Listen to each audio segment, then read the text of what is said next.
শুক্রবারে শুধু জুমার নামাজ 2 রাকাত নামাজ, আহা কত বদনসিব, শুধু 2 রাকাত জুমার নামাজ, শুধু এটুকুই পরে সালামটা ফিরাইয়াই আবার চলে যায়, একটা সপ্তাহ নামাজের ভাগ ধরে। এই 2 রাকাত পরে সরাসরি আপনি যদি তার কলজাটা খুললে চান, এই যে এই 2 রাকাত যে পরে সপ্তাহে, এটা আল্লাহর জন্য পড়ে না, কোনোভাবেই না। যেই নাফরমান পুরো 1 সপ্তাহ নামাজ পড়ে না, এই নাফরমান 2 রাকাত জুমাও আল্লাহর জন্য পড়ে না। বলে তাহলে কেন পড়ে হুজুর? আমি কই কেন পড়ে? 2 কারণে পড়ে। এক কারণ হইল তার বেরিয়ে কইব, বই এমন আবু জেহেলের ঘর করি, এই ডাকাইতে কদ্দুর শুক্রবারে পশ্চিম দিকে আসার খায় না, এরুম অজাতের ঘর, এরুম অজাত অসিব্যের ঘর করি, কলজাটা জ্বলে গেছে বই। এই শর্মে 2 রাকাত নামাজ পড়তে আছে, নাহলে হে কোনো নামাজ পড়ি না বেড়, হে বিড়ি খাইয়ে তো কোন পায় না, নামাজ পড়ি, হে মুচ্চাই তো কোন পায় না। আর 2 নাম্বার কি? 2 নাম্বার কারণ হইল গ্রামবাসী হাঁটতে চলতে কইব, আরে কিতারে তুই কিতারে, আবু জেহেল তো দেখি নাই, কিন্তু তোরে দেখতে চিনছি, আবু জেহেলের মাঝে ইন্নারিল্লা, তুই তো কদুর শুক্রবারও মসজিদে আইস না, তোর মতো এই জিদারে আবু জেহেল রে, তোর লগে তো কুরবানিও দেওয়া যাইতো না, তোরে তো আঙ্গ কবরস্থানও কি করন যাইতো না। এই শর্মে শুক্রবার বুঝেন নাই তো, শুক্রবারের জুমার নামাজ যদি আপনি আল্লাহর জন্য পড়ে থাকেন, আমরা যদি বলেন না আমি হুজুর এই 2 কারণে পড়ি নাই, আল্লাহর জন্য পড়ছি, তাহলে আপনি বলেন আল্লাহর জন্য আসর পড়লেন না কেন? আমার পরিষ্কার জবাব দাও ভাই। নাই তো দ্বিতীয় আরেক কারণ হইতে পারে, কোন শয়তানে, কোন ইবলিস এর বলে দিছে যে শুধু 2 রাকাত নামাজ পড়লেই জুমার দিন চলে, বাকি যে নামাজ পড়তে পেয়েছে হুজুর রেডি বানাইয়া কর। নাই তো বিকল্প একটা কারণ কি আপনি বের করে, এই লোকটা নামাজ না পড়ার কারণ আল্লাহর জন্য যদি পড়তো, আল্লাহ পাক আসরের নামাজে আল্লাহর ফরজ করে নাই, মাগরিব আল্লাহ ফরজ করে নাই, কথা বলেন না কেন? 5 ওয়াক্ত নামাজ আল্লাহ ফরজ করে নাই, করে না কেন? ফজরের নামাজের সময় সমস্যা কি? ফজরের নামাজের সময় অফিস খোলা, ফজরের নামাজের সময় ব্যবসা খোলা, ফজরের নামাজের সময় দোকান খোলা, ফজরের নামাজের সময় সিএনজি খোলা, ফজরের নামাজে শুধু ঘুম। তুমি ঘুমের কাছে হেরে গেলা, তোমার মতো অপদার্থ দিয়া কি কাম? তুমি পৃথিবী কি করবা? বাপ ছাড়া, খানা ছাড়া, আর হোতা ছাড়া, পেশাব পায়খানা ছাড়া তুমি কামটা করবা? সামান্য ঘুমের কাছে মোমেন হেরে যায় কেন? যার আখিরাত আছে, যার কবর আছে। রাসূলুল্লাহ সাল্লাল্লাহু আলাইহি সাল্লামের হাদিস শুনেন, নবীজি বলছেন পরিষ্কার, ওয়া ইল্লা আসবাহা খাবিসান নফস কাসলানা। নবীজির পরিষ্কার হাদিস, ছেলেরা শোনো, বা লজ্জা যদি থাকে শোনো। তুমি যদি মুসলমান মায়ের দুধ খাইয়া থাকো, তুমি যদি এক মুসলমান বাবার ঘরে বড় হয়ে থাকো, তোমারে মা দুধ খাওয়াইছে, সিনেমার নর্তকী তোমারে বড় করে নাই বেটা, সিনেমার নর্তকের কাছে জীবন দিয়া দিলা, ফুটবলের খেলোয়াড়, ক্রিকেট খেলোয়াড়ের কাছে নিজের শরীর, দেহ, যৌবন, নিজের দিমাগ দিয়া দিলা, ওই জানোয়ার তোমারে বড়, তোমারে তোমার পবিত্র বাপ বড় করছিল, তুমি তোমার বাবের মুখে এভাবে চুনকালি মাখলা। আল্লাহ রাসূল বলেন যে ফজরের নামাজ পড়ে না, কসম, সরাসরি রাসূলের হাদিস, যে ফজরের নামাজ পড়ে না, রাসূল বলে খাবিসান নফস, এটা সরাসরি খবিস, খবিস, খবিস। আল্লাহর কসম, রাসূল বলছে এটা খবিস, খবিস। এটা চেহারা সুরত দেখো, এটা খবিস, এটা শরীর দেখো, খবিসের মতো দুর্গন্ধ ফেসাবে, মুত্তা ফানি হয় না, খবিস এটা রাসূল বলছে। আর হাদিসে ডাইরেক্ট আছে, নবীজি বাথরুমে ঢুকতে, পেশাব পায়খানায় ঢুকতে খবিস থেকে পানাহ চাই, ঠিক কি না কোন? বাথরুমে ঢুকার দোয়া না এটা, আল্লাহুম্মা ইন্নী আউযু বিকা মিনাল খুবুসি ওয়াল খাবাইস, আল্লাহ খবিস থেকে পানাহ চাই, তার মানে খবিস পেশাব পায়খানায় থাকে, এই খবিসের গন্তব্য পেশাব পায়খানা। রাসূলুল্লাহ সাল্লাল্লাহু আলাইহি সাল্লামের জামানায় হাদিসে আছে, নবীজি যাকে সন্দেহ করতেন মুনাফিক, প্রকৃত মুসলমান হয় নাই, মুখে বলছে শুধু, কসম, নবী ফজরের ওয়াক্তে মসজিদে নামাজ পড়াইয়া সালাম ফিরাইয়া ঘুরে সাহাবীদেরকে জিজ্ঞেস করতেন নাম ধরে, আফিল মসজিদে ফুলান, ফুলান মসজিদে অমুক আছে, অমুক আছে। সাহাবীরা ডানে বামে তাকাইয়া বলতেন নাই। রাসূলুল্লাহ বলতেন, এর মুনাফিক হওয়ার ব্যাপারে সন্দেহ করছিলাম, এখন নিশ্চিত হলাম। এজন্য তোমরা যারা ফজরের নামাজ পড়ো না, তোমরা ভোটার আইডি কার্ডে ধর্মের পরিচয়ে ইসলাম লেখো না, মুনাফিক লেখো। তোমরা যারা ফজরের নামাজ পড়ো না, যখন পাসপোর্ট করবা, পাসপোর্টে ধর্মের পরিচয়ে মুসলমান লেখো না, মুনাফিক লেখো, মুনাফিক, মুনাফিক। ভাতে তো জীবন, খাও ভাত। মানুষের বেটি সাউনে তো জিন্দিগি, দেখো কোনো অসুবিধা। খারাইয়া মতন, এটাই তো জিন্দিগি। এই জীবন ভর মুততে যায়, কামে লাগলে না, কোন কাজে লাগলো না। আল্লাহ আমাদেরকে মাফ করে দেন। আমার বাপ, আমি সর্বোচ্চ শক্তভাবে বলে বুঝাইবার চেষ্টা করি, আল্লাহ আমাদের হৃদয়ে অনুভূতি দান করেন। এরপরে দেখেন আল্লাহ তাআলা বলেন, ফাইদা কুদিয়াতিস সালাতু ফান্তাশিরু ফিল আরদ ওয়াবতাগু মিন ফাদলিল্লাহ। আল্লাহ বলে, বান্দা যখন নামাজ শেষ হয়ে যায়, সাথে সাথে আমার জমিন যার যার কর্মস্থলে ছড়িয়ে পড়ো। ওয়াবতাগু মিন ফাদলিল্লাহ, আমি আল্লাহর দেওয়া রিজিক, ফাদল দয়া মানে রিজিক, সেগুলো তালাশ করো, তালাশ। নামাজ শুধু সময়টুকু আমি মসজিদে তোমারে চাইছিলাম বান্দা, কখনো 10 মিনিট, কখনো 20 মিনিট, কখনো 25 মিনিট। এরপরে আবার তুমি তোমার দোকানে, তোমার চাকরিতে, তোমার ব্যবসায়, তোমার সিএনজিতে, তোমার অটোতে, তোমার খেতে, তোমার ঘরে। মা, আল্লাহ বলছে, বোন, তুমি তোমার রান্নায়, তোমার তরকারি কুটায়, তোমার বাচ্চার লালন পালনে আবার লেগে যাও। শুধু নামাজের সময়টুকু আমি আল্লাহকে। আবার আল্লাহ বলেন, যাও আবার বান্দা ছড়িয়ে দাও, আমার দেওয়া রিজিক নাও, কোনো অসুবিধা নেই। আমি মানা করছি না চাকরি বন্ধ, শুক্রবারে পর্যন্ত আল্লাহ বলছে তোমার ব্যবসা বন্ধ করার দরকার, শুক্রবারে পর্যন্ত কর্ম বন্ধ করার দরকার নেই। মুমিনের কোনো ছুটি নাই, মুমিনের কোনো কি নাই, ছুটি নেই। মুমিনের ছুটি নেই, মুমিনের কোনো বিশ্রাম নাই। মুমিনের দুনিয়া পুরাটাই মেহনত, মুমিনের কবর বিশ্রাম, মুমিনের আরাম জান্নাত। মেহনত করবে দুনিয়াতে, বিশ্রাম করবে কবরে, আরাম করবে জান্নাতে। এই হলো মুমিন। এই 3 শব্দ, এখানে কোনো বিশ্রাম নেই। আল্লাহ তাআলা বলছে, আমি চাই না তুমি তোমার ব্যবসা দুর্বল হোক না বান্দা।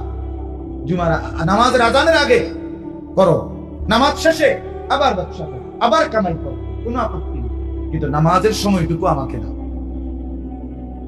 আমার এক আপনজন আছে, আজকে দীর্ঘ 27 বছর ধরে বাজারে ব্যবসা করে, 7টা দোকানের মালিক, হার্ডওয়্যারের মাল, স্যানিটারি মাল, এরপরে টিন, এগুলো বিক্রি করে। বিশাল বড় ব্যবসায়ী।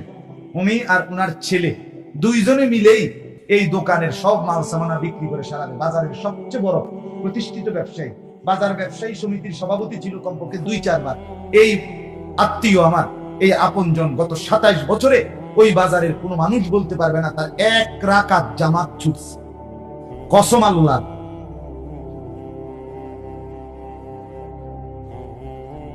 1 রাকাত জামাত ছুটে না, 1 রাকাত। বিশাল বড় বাড়িও করছে, বাজারে বিশাল বড় মার্কেট করছে, 5 তলা, জমিও কিনছে, ছেলে পেলেও দিন শিখাইতেছে, মাদ্রাসায়। অসুবিধা কি হয়েছে? আমি তো চোখে দেখছি না, কত সময় আমি দেখছি, আমার চোখেও দেখছি। আজান দিয়ে ফেলছে, জামাতের টাইম হয়েছে, উনি ওযু করিয়া যে দু টাইমে নামাজে যাইতে পারবে, এই টাইম হয়ে গেছে। মাল কিনা লাইছে, টাকা দিছে, শুধু বাংতিটা দিব। 70 টাকার মাল হয়তো 100 টাকা দিছে, আর 30 টাকা ফেরত দিব। উনি এই টাকাটাও ফেরত দেন না। ভাই পরে আইসে, নাহলে মালটা নিয়ে যান, হ্যাঁ, বাকি আর নাই তো পরে আইসে টাকা দিবেন, পরে আইসে বাংতি দিবেন। আমি আর এগুলো দিতাম, আমার নাম আছে। দেখা গেছে আমরা কত সময় দেখছি দোকানের সামনে লোক দাঁড়ায় আছে, পাশের দোকান আছে। কোন বাজারে যে কোনো পণ্যের দোকান কি বাজারে একটা? তো স্বাভাবিক, স্বাভাবিক। আল্লাহ পাককে ডাকলে ঠকে না, ঠকে না। হৃদয়ের তৃপ্তিও থাকে, কবরও সুন্দর হয়, দুনিয়াও সুন্দর। মানুষের সম্মান ভালোবাসাও পাওয়া যায়। এরপর আল্লাহ বলেন আযকুরুল্লাহ কাসীরান লাআল্লাকুম তুফলিহুন। আল্লাহ বলে বান্দা নামাজ যখন ছিলাম মসজিদে তখন তো আমি আল্লাহর কাছে খুব ভালো লাগছিল, আমার কাছে ছিলাম, আমার ঘরে ছিল, আমার বিছানায় ছিল। এখন আবার দোকানে যাচ্ছ, বাজারে যাচ্ছ, ব্যবসায় যাইতেছ, বাড়ি ঘরে ফিরছ, খেতে যাচ্ছ, আচ্ছা যাও বান্দা, কোনো অসুবিধা নেই, তবে আযকুরুল্লাহ কাসীরান, আমি আল্লাহর স্মরণ আমার সঙ্গে রাখবে। এক মা যেমন বলে দিছে ফুত, আচ্ছা বাবা যাও বিদেশ যাও, তোমারে মনে রাখো। বাবা ঢাকা যাচ্ছ, বাপ ঠিক আছে যাও বা যাও, মা কি আর তোমারে আটকায় রাখতে পারমু, কিন্তু মার কথা মনে রেখো, বাবার মনে রেখো। হ্যাঁ, আল্লাহ তাআলা যেন বলে বান্দা যাও না, ঠিক আছে কর্মে যাও, কোনো অসুবিধা নেই, আমারে মনে রেখো, আমারে স্মরণ করো, লাআল্লাকুম তুফলিহুন। এবার আল্লাহ বলে তাইলে তুমি নিশ্চিত সফল হবে। কি হবে? কামিয়াব। যদি আমারে মনে রাখো বাজারে এবং মসজিদে সর্বদাই যদি আল্লাহকে স্মরণ রাখো, তুমি সফল হবে, তুমি কৃতকার্য হবে, তুমি কামিয়াব। সর্বশেষ আয়াত, শেষ কথা, ওই প্রথম কথা, এটা মনে আসেনি? সাহাবীরা কি করছিল মনে নাই? খুতবা তুইয়া কি করছিল? গেছিল না? এই কথাইটা এবার আল্লাহ ওয়া ইদা রাআউ তিজারাতান আও লাহওয়ান ফাদু ইলাইহা ওয়া তারাকা কামা। আল্লাহ বলে বন্ধু, আপনার সাহাবীরা তাদের এই ব্যবসা এবং তামসা, দেখেন ওনারা কিন্তু তামসা করতে যায় না, ওনারা গেছে মাল কিনতে, ঠিক কিনা? কিন্তু আল্লাহ বলতেছে দুনিয়াটা তামসা, ব্যবসাটা তামসা, এই দুনিয়ার পেরেশানি পুরাটাই তামসা। শেষ পর্যন্ত দেখবা তুমি কবরে প্রয়োজন সব রইয়া গেছে। আমনে মরিবার বড় দেখবেন নুন কিনে, চাল কিনে, ডাল কিনে, খাট ঠিক করে, সোফা ঠিক করে, পানি আনে, সব আগের মতো। আমনে না 60 বছর মেহনত করলে পাও না তামাশা। আল্লাহ যেন বল বন্ধু, এই ব্যবসা অথবা তামাশা এটা যখন দেখলো আপনার সাহাবীরা সবাই ছুটে চলে গেল, তারা কুকা কাইমা, আমনারে দাঁড়াইয়া দাঁড়ানো অবস্থায় রেখে গেল, আমরা কি করব বুঝলাম না। হ্যাঁ হ্যাঁ, এরা কেমনে দৌড় দিল?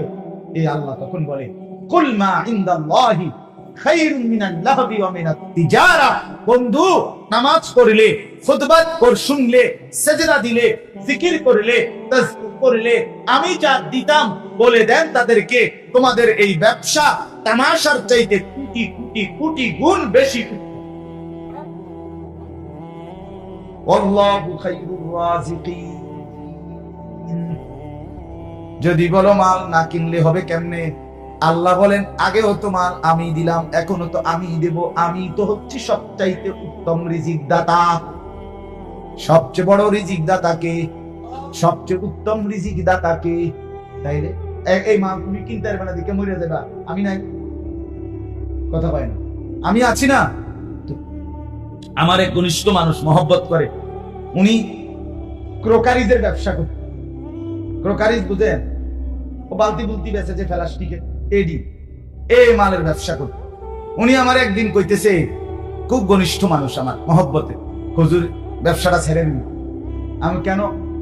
বাজারে আমার লগে আরো 5-7টা দোকান হয়ে গেছে, অন আগের মতো কাস্টমার নাই, বেচা কিনা নাই, সারাদিন বইয়া থাকুন লাগে, ভাল লাগে না, ছেড়ে দিন।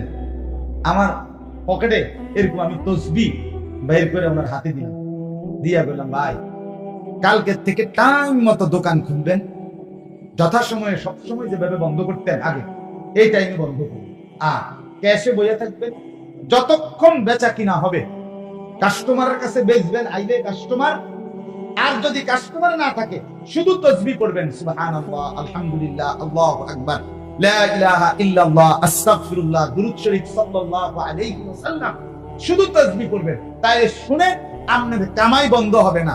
মাল বেচলে দুনিয়া কামাই, তাসবিহ পড়লে আখিরাত কামাই। কসম। 6 মাস পরে উনি আমারে কইতেছে, হুজুর দোকানও চলছে, তাসবিহও চলছে,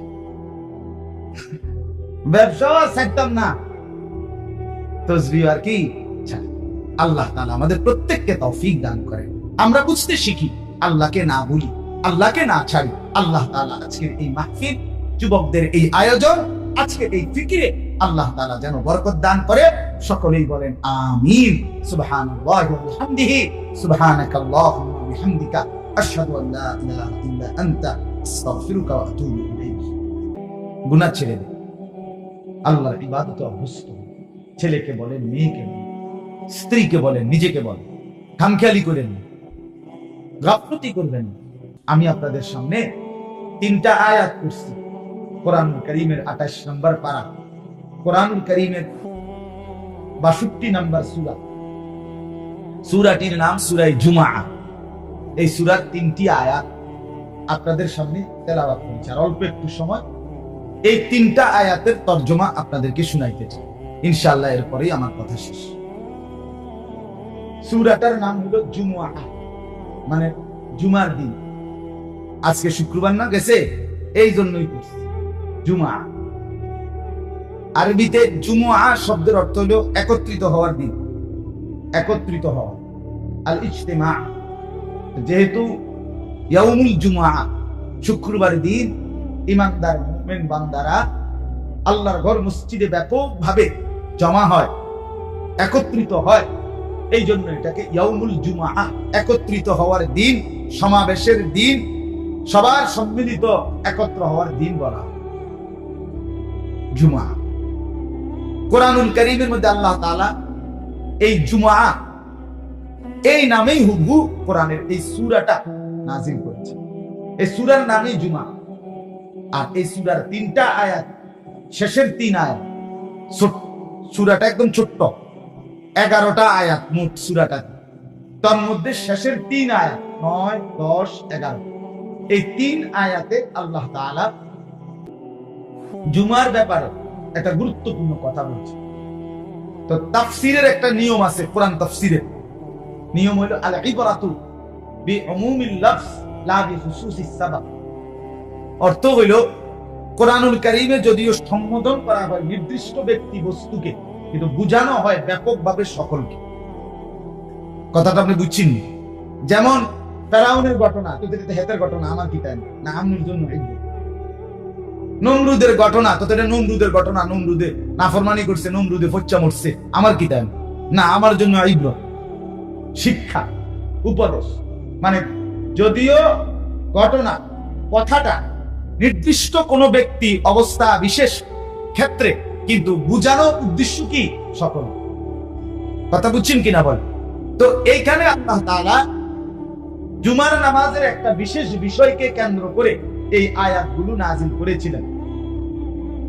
এখানে একই সাথে জুমার গুরুত্ব বুঝাইছে, আবার ব্যাপকভাবে 5 ওয়াক্ত নামাজ সহ নামাজের পূর্ণ গুরুত্ব আল্লাহ তাআলা এখানে বুঝাইছে।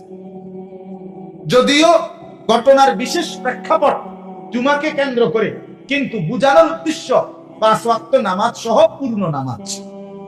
কথাটা বুঝছেন কিনা আপনি? আচ্ছা, ঘটনা কি হয়েছিল?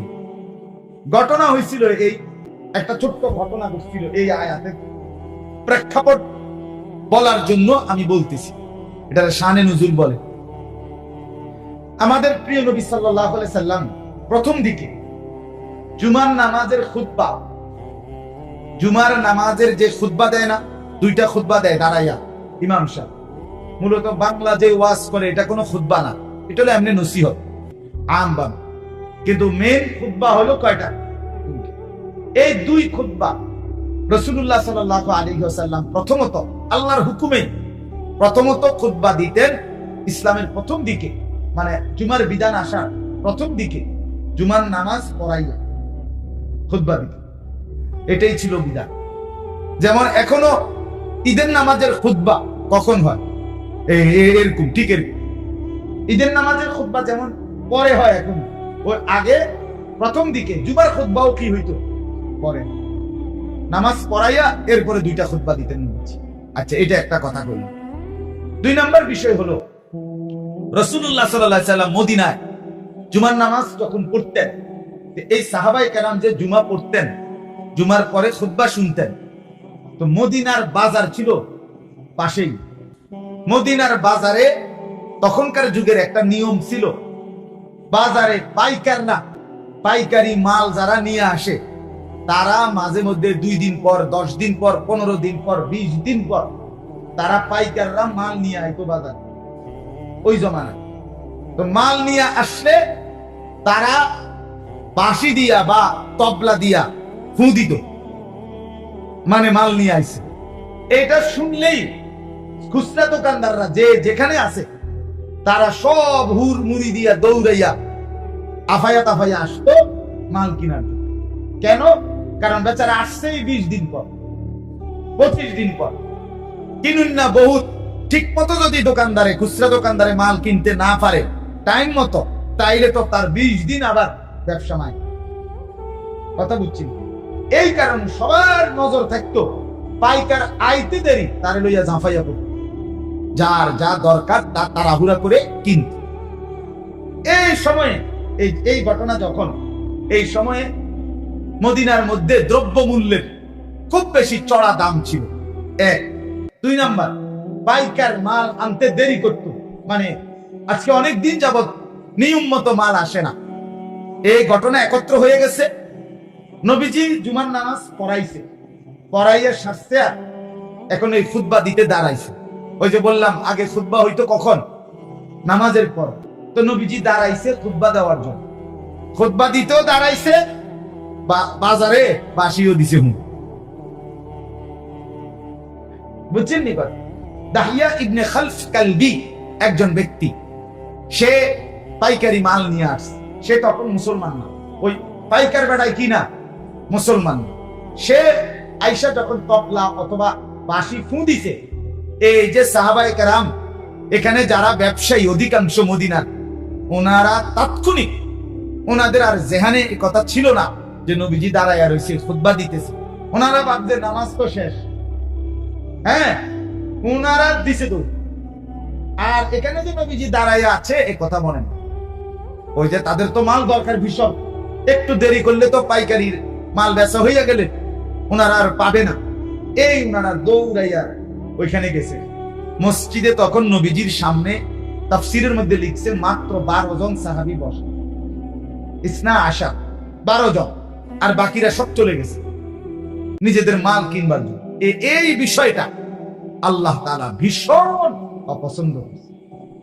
হায় হায় বন্ধু, কামটা করল, আমার বান্দা কামটা করল, আমার ইবাদত রেখে, খুতবা রেখে, আপনারে দাঁড় করায় রাইখা আমনের সামনে থেকে দৌড় দিল এই দুনিয়ার জন্য, ব্যবসার জন্য, এই তামসা লাগা। হায় হায় কামটা করল। এই তখন আল্লাহ তাআলা কোরআনুল কারীমের এই 3টা আয়াত নাযিল করে পরবর্তী কিয়ামত পর্যন্তের জন্য দিক নির্দেশনা দিয়ে দিয়েছে। কথা বুঝছেন কিনা বলেন?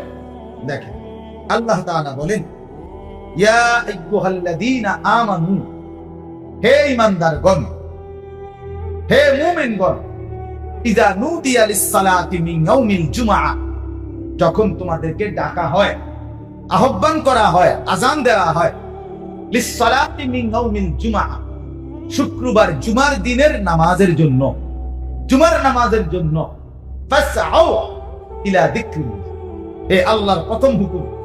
জুমার দিন আযান দিলে তোমাদের প্রথম কাজ, তোমরা সাথে সাথে আল্লাহর স্মরণ, আল্লাহর জিকির। এটার 2 অর্থ তাফসীরে লিখছে, এক হলো খুতবা আর এক হলো নামাজ। তোমরা খুতবা এবং নামাজ উভয়টা শুনবার জন্য জলদি ছোটো, আর কোনো কাজ নেই, জলদি মসজিদে দিবে, আর দেরি করো ফাসআউ। এই আল্লাহ তাআলা বলেন সাথে সাথে ছোট, সাথে সাথে। ওয়াজারুল বাই', এবং কি বললেন? এবং বেচা কিনা, ব্যবসা, লেনদেন, আয় উপার্জনের যাবতীয় কার্যক্রম একদম ছেড়ে দিন। যালিকুম খায়রুল লাকুম, এটাই তোমাদের জন্য কল্যাণ। ইন কুনতুম তা'লামুন, যদি তোমরা বুঝো, যদি তোমরা বুঝো, যদি তোমাদের বুঝ থাকে, তা আমি আল্লাহর কথাটা শুনো যে এর মধ্যেই তোমাদের জন্য কল্যাণ। আযান হইছে আর 1টা মিনিটও বাজার, ব্যবসা, দোকান, আয় উপার্জন, ক্ষেত খামার, ফল ফসল, কিচ্ছুর দিকে আর মনোযোগ দিও না। শুধু একটাই গুরুত্ব, মসজিদের দিকে চলো, মসজিদের দিকে চলো।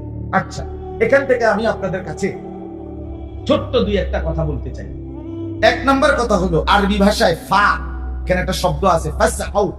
এই ফা শব্দের একটা ব্যাখ্যা হলো, ফা শব্দের অর্থ হলো তাকিব।